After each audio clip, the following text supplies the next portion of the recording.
So a while ago, I was told about this special tax provision for pastors, and my first instinct was to not believe it. I thought, it's like that old saying goes, if something sounds too good to be true, it probably is.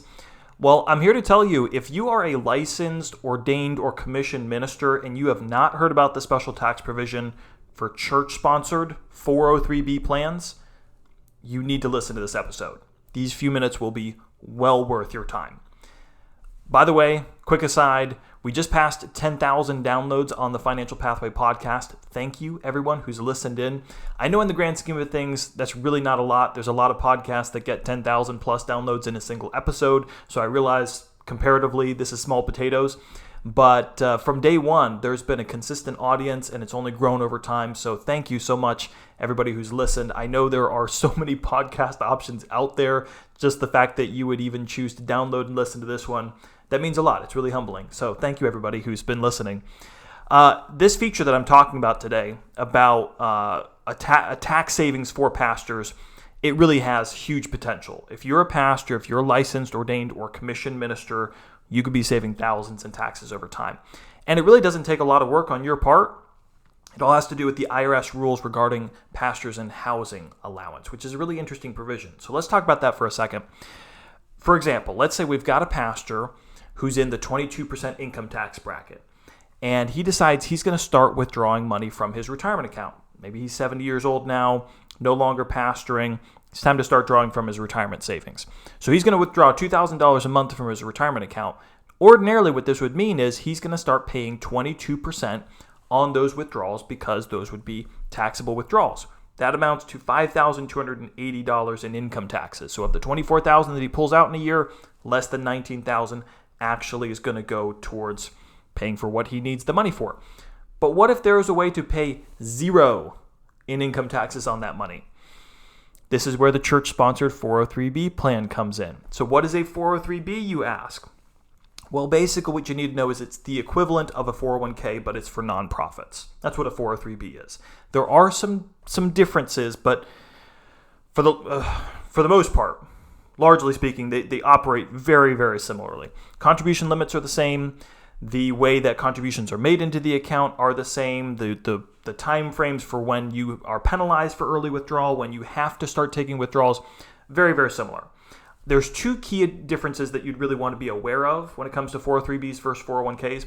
One is a technical difference. The other is a little bit more of a practical difference. Here's the big technical difference. For 401ks, they have something called discrimination testing. Back in the 1970s, there was a law called ERISA. R-E-I-S-A is how that's spelled, ERISA. And it's a plan. The law has to do with how retirement plans are administered and making sure that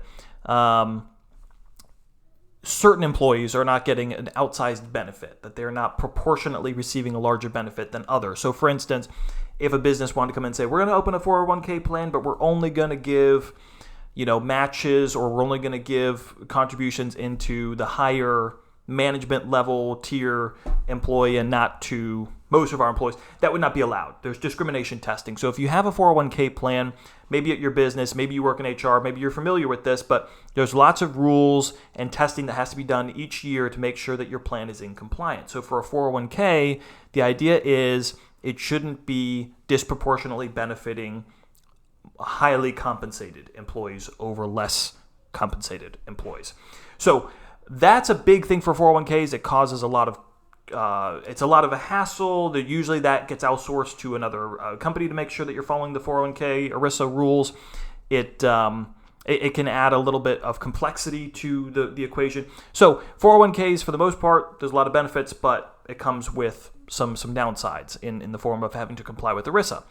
403b plans, on the other hand, because they're for schools, for nonprofits, or for churches, they don't necessarily have to follow those same rules. So if your 403b plan is a non-ERISA plan, which most are, then they don't have to follow all those discrimination testing, meaning you have more flexibility over who's eligible, who gets contributions, who gets a match, how much, and a lot of employers like that flexibility. And the testing doesn't have to be done.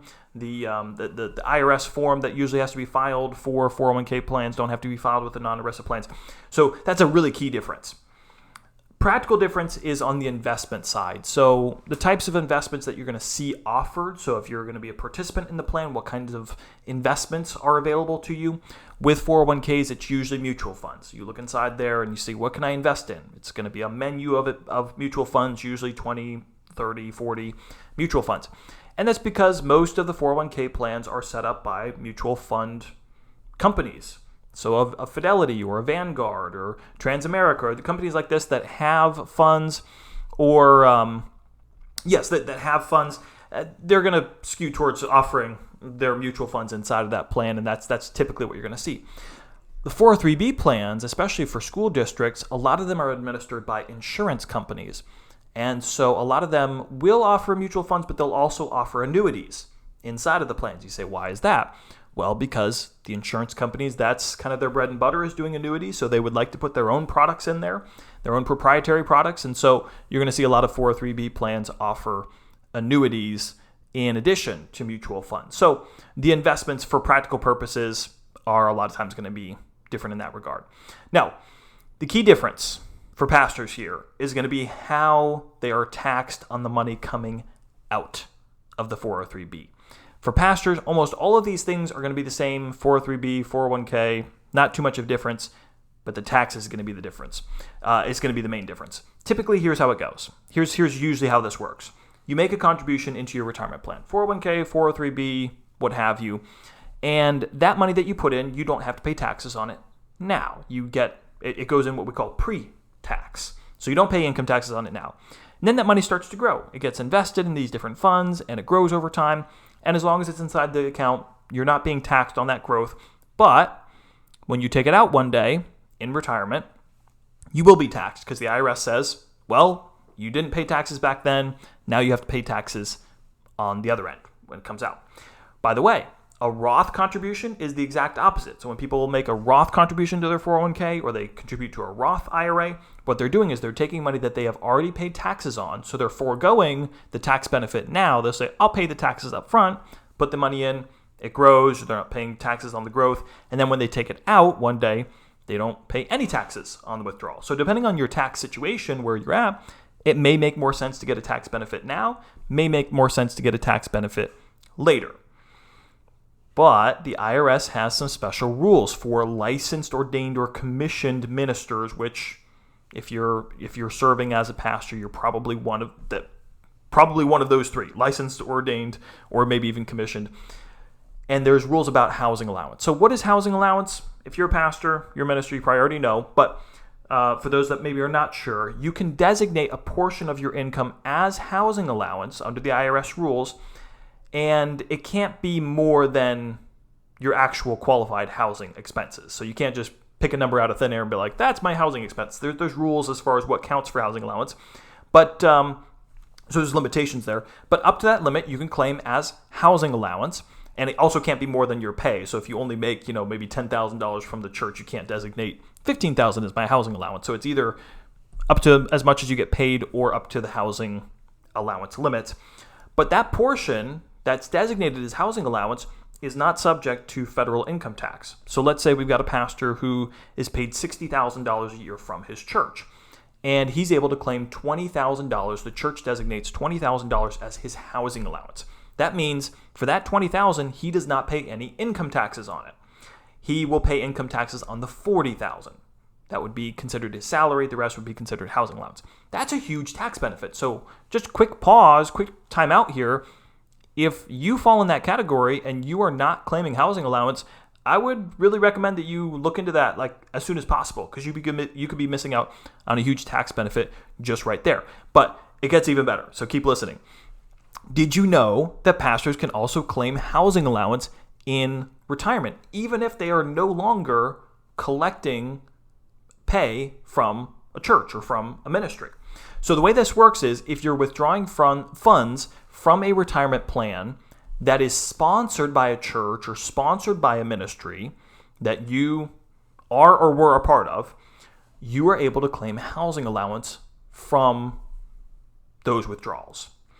So, and again, up to the allowed limits. You can't just make it any number, but as long as within the IRS limits of what your housing allowance would be ordinarily, you can claim up to that amount. So, for example, again, you got a retired pastor. Let's say that he would ordinarily be able to claim up to $30,000 of housing allowance based on his situation. If he's going to withdraw $18,000 from his church-sponsored retirement account that he set up years before, then he could claim that full amount as housing allowance, and it would be tax-free. Now, here comes the usual disclaimer. All right, anytime we start talking about taxes, if you're going to do this, make sure you talk to a tax pro. Make sure they understand your situation, the housing allowance limits. Make sure you do this correctly. Don't just go out there and wing it. But with all those assumptions in place, this is a huge, huge tax benefit. Now, here's the big catch, okay? This isn't just from any account, though. It has to be from a church-sponsored plan. So if you've got money in an IRA, a Roth IRA, a 401k that was from a secular job, those do not count. Has to be from a church-sponsored retirement plan. So not just any retirement plan that you have and you happen to be a pastor. So you got to be careful about that. So here's a conversation I've had with pastors very recently. I've had this with several pastors. They have money that they saved previously when they were working in ministry. So it's from their ministry pay, and they put their money aside in an IRA. Now, as the rules stand, they're not able to claim housing allowance from those IRA withdrawals. One day when they start taking money out of the IRA, they have to pay the applicable tax. But here's what they can do. This is really cool. They can roll the IRA into their 403b account at their church, or if they don't have one, they can set up a 403b account and then roll the money over. And then, because now it's inside the 403b account, when they want to make withdrawals in retirement, they would be able to elect housing allowance from that amount. So this is a phenomenal opportunity for pastors. Like, this is the best thing going, basically, as far as retirement accounts for pastors because of this unique tax, because of this unique tax provision. It's very possible that your retirement contributions, the money that you're putting away for retirement, could be triple tax exempt. Ordinarily, you have to pay taxes on one end, front or the back, whichever one, depending, Roth or your regular pre-tax.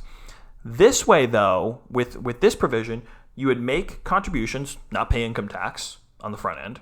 The money would grow, no income tax. And then when you take it out, you can designate it as housing allowance. And as long as it's within the housing allowance limits, it's all coming out tax-free as well. Or even if it's not all tax-free, most of it's tax-free.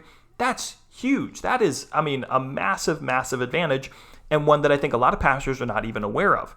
So on top of that, by the way, it gets even better because whatever you put in of your own money, out of your own paycheck, into your 403b account, you don't have to pay the Social Security and Medicare taxes on that. Now, pastors, for sake of the Social Security and Medicare tax, are considered self-employed, so they have to pay both sides. Usually, employer pays 7.65%, employee pays 7.65%. Pastors have to pay both of that, so it adds up to 15.3%. So that's a big chunk that comes off the top. Any money that you contribute into your 403b, you don't have to pay that tax on. So if you're going to put $1,000, $5,000, do the math, multiply that times 15.3%. It's basically what you're going to be saving in that Social Security Medicare tax right there. So how much can you contribute to these plans? Well, here's some good news. It's much more than you can contribute to a regular IRA or Roth IRA. Normally, you can put $6,000 a year into a Roth IRA or IRA, $7,000 if you're 50 or older. With a 403b account, you can put up to $20,500 a year. This is for 2022. They usually bump it up each year. So for 2022, $20,500 a year from your paycheck. If you're 50 or older, you can do up to $27,000.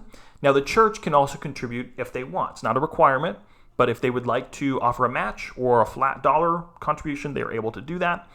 The combination of your contributions and the church's contributions can't be more than $61,000. Now, I know what some of you are already thinking. You're like, that's no problem. I'm not going to get anywhere near that. Well, for the most case, I know that that's usually true. Where I've seen this, though, actually become an issue as far as needing to stay within limits is sometimes, especially as a pastor gets closer to retirement, he's maybe in his last couple years at a church, he either maybe himself personally wants to start stashing away more into his retirement account, or the church also wants to kind of give him a one-time gift or really bump up their contributions to his plan in those later years, and so that's where that limit can sometimes come into play. Now, as far as flexibility, who's eligible to be part of the plan? How much do you have to contribute? Because it's non-ERISA, as long as the 403b plan is non-ERISA, you have a lot of leeway on that. Who can be a part of the plan, who you're going to contribute to. Sometimes churches want to just offer a match or offer contributions for the senior pastor or just for pastoral staff, or maybe they want to do it for the entire staff, but you have really the flexibility and option to set that up as you like, which is a really nice thing because with 401ks, as we just talked about, not the case. Now, what about investments? What can I invest in? It's going to depend on who your plan provider is, who you go with to help you set up this plan. Some plans only offer their own mutual funds, so you may or may not like those options. Others offer a wider menu, maybe 20, 30 different funds. Some maybe offer annuities. Make sure you discuss this. Make sure you look into this before setting your plan up and know what the investment options are and if they're suitable and if they're the ones that you think are actually in the best interest of the participants. Now, where can you set this plan up? All right, when pastors used to ask me this, where to go to set up a 403b, I used to tell them one of the following places. You can go to Envoy, go to Guidestone, or go to Timothy Plan. They call it the Master's Plan. It's done by Timothy Plan. Same thing. All of these places do a large number of church 403bs. They're very familiar with the process, very familiar with the frequently asked questions. The challenge, however, that I found in all of this is that with church 403b plans, companies that do retirement plans, they usually like to go after larger fish. There's not a lot that do the church 403b plan. So the bigger ones, the Fidelities, the Schwabs, the Vanguards, the et cetera, the big names that you've heard of, they usually don't care to go into the church 403b space because that's not where the money is. They'd rather go after the bigger ones, school districts, larger companies, government entities, because they have lots of participants who make a lot of money. And let's face it, with churches, you're usually not looking at people that are making large amounts of money. So it's tough to make a church plan more cost effective. So comparatively, there's usually higher fees. And it makes sense. It stinks, but that's just kind of the reality. Because the participants don't have a lot of money and because there's not a lot of participants, if somebody's going to do a church plan, usually the fees compared to a regular 401k are going to be larger because it has to be cost effective for that business. So I decided to take a deep dive a while back and say, okay, how can I address the pain points? Because what I was finding is looking at churches that were trying to set up a 403b plan, they were running into three big obstacles, three main challenges. And here's what they were. Number one was the cost.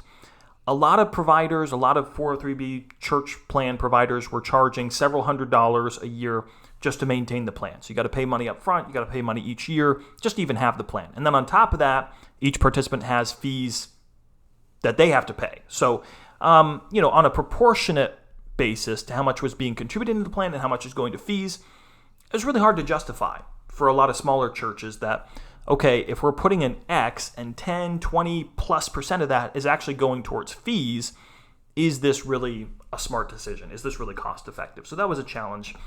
Number two is the investments. Some plans, like I said, they only offer their own proprietary funds. So, and by the way, that's the way they're going to make their money. So they figure, okay, we can't charge a lot of money up front or on a yearly basis because it's cost prohibitive, but the way we will make money is people will use our funds. So we make money from the expenses inside the funds. We run, there's costs baked into the funds for the running of the fund. So that's how we'll make money. Everybody puts money in our funds, and as that money grows, then our share of that revenue grows. So, this really limits your options as a participant, as a church plan. You may not like those fund options, and there may not be a lot of them, and probably those funds are not going to have as strong of a return in part because of their higher fee structure. And so it's just not ideal, is what I'm saying. And then thirdly was the relationship aspect of it, because when a church is trying to set up a 403b, it can be a complicated procedure. They're not used to that world and the jargon and the lingo, and you usually don't have a go-to person on that. So in the course of the first year setting up your plan, depending on what stage, what questions, you pick up the phone, you get the 1-800 number, you can be talking to 4 or 5 different people, and there's not a lot of continuity. It can lead to a lot of confusion because the information you get over here may not match with the information you got over here, and people aren't on the same page because the person you talked to this time is not the person you talked to last time, and etc. So because of these pain points, I decided, you know what? I need to do a deep dive. I need to figure out if there's another way to do this, to offer something to churches, to offer 403B that doesn't run into these issues. And so I talked to several different providers, really looked at every angle as far as options. And I've decided to partner with Aspire, and I've now been setting up 403B plans for churches because of everything that I just talked about in this episode. And Aspire is a 403B custodian. They're record keeper. They handle processing work for thousands of 403B plans. This is right in their wheelhouse. This is why they were one of the people that I talked to. So my role in all of this is taking the main relationship role with churches, being the point of contact, helping get the plan set up, educating about the plan, educating about investments, managing the investment options. So doing all of that. Now, at the risk of sounding biased, okay, I now can offer churches a 403B plan that has a massive tax benefit for pastors, a lower cost than any plan that I'm aware of, a wider range of investment options, so we're not limited to one fund company, and just making the whole process easier by being the single point of contact for all the questions for the concern. So here's what I'm going to ask you to do. Now that you spent a few minutes and listened to this episode, do me a favor. If you're a pastor and you've not set up a retirement plan, I would encourage you to look into it right now. My contact info is in the show notes, so you can reach out to me. Talk to me, but also talk to other providers. Talk to Guidestone, Envoy, Timothy Plan, any others that you can find. Find the solution that makes sense for you. If you're not a pastor, though, talk to your pastor. This is a huge benefit. I think a lot of pastors would love to take advantage of it. They're just not aware of it. It's just not something they even know is out there. So please help me in getting the word out, because this is a really great thing, and I just feel like a lot of people are not even aware and not taking advantage of it.